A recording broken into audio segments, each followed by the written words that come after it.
so even today you work with Americans, like somebody will call you from America and say, hey, Sarah, we have this case of somebody that's something's going on with a curse or whatever, or missing or whatever. So you can do work from Indonesia. And I know you don't have to be there to do it. I know that I can work from here and give you a reading, but I think that's amazing. So can you share like one of the cases you've worked on, or is it too private or?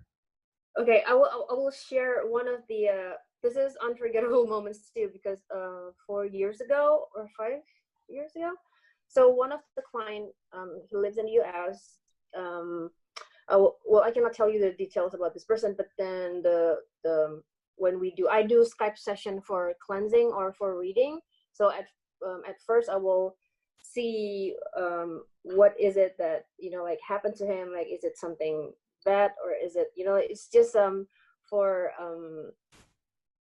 tapping something, is it bad, do this person need a cleansing or things like that, right? But then this guy, when he told me, he keeps moving houses, 4 or 3 houses, because the things flying at his house, like poltergeist, like things flying, like poltergeist, yeah, and things with his family, and with well, things gone wrong, everything that like his job, his everything, the relationships, everything.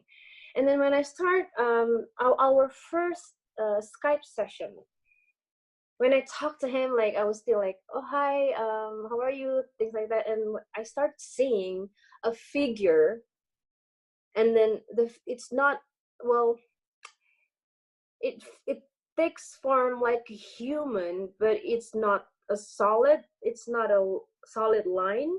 It's like a fumes. Oh, fumes. It's like misty, or like like misty, but it's really red, and it is something dark, but the thing was half of his body. And when I start talking to him, he said, Sarah, I feel burned. Sarah, it doesn't like you. Sarah, it doesn't like you.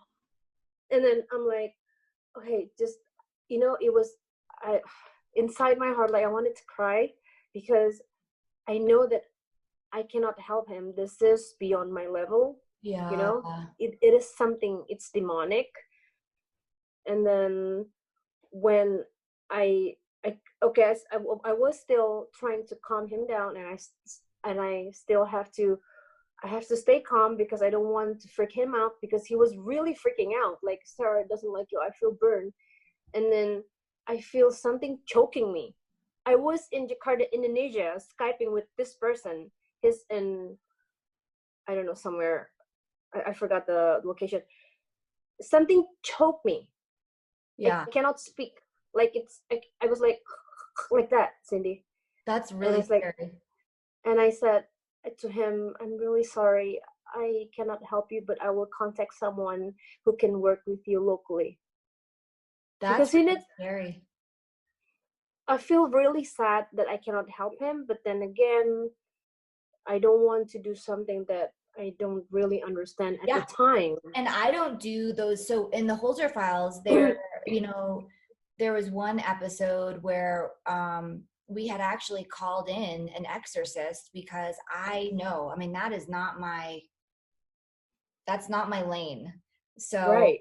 And so I can relate to that. And luckily we didn't have to use him for the case, because it wound up being something different.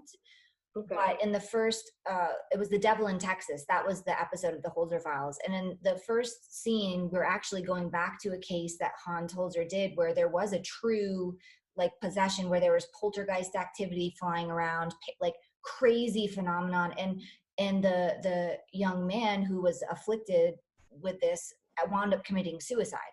And it was so sad, because he couldn't be helped.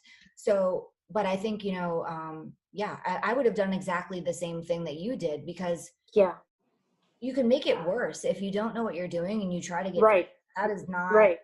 It was really sad. Like, I hopefully he has the help that he needed, because he really needs something serious.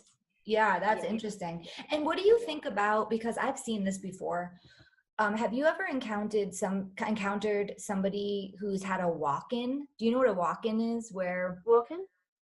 yeah, so like we come into this lifetime, right? We have our soul, but sometimes another soul will enter in. It's called a walk-in, and then you're kind of existing with a walk-in. I don't know how to, it would be hard to translate other than you're in your body with like another soul in your body. Like there's like, you've shifted. Have you No, ever? it's really interesting. Yeah. No, it's really interesting. Yeah. Yeah, So probably maybe I have encountered, but I never realized that the walking that you meant. You know what I mean? yeah, Maybe, it's yeah. different terminology, and it's like the same thing where like in Indonesia, right? There's like jinn, like when you're working with like a lot of the jinn, but in America we don't.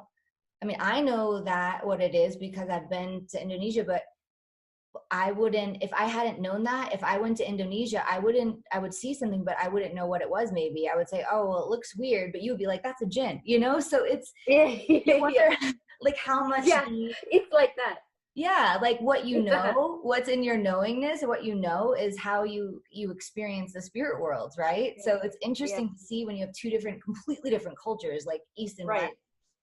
Right, right. It's insane. Yeah.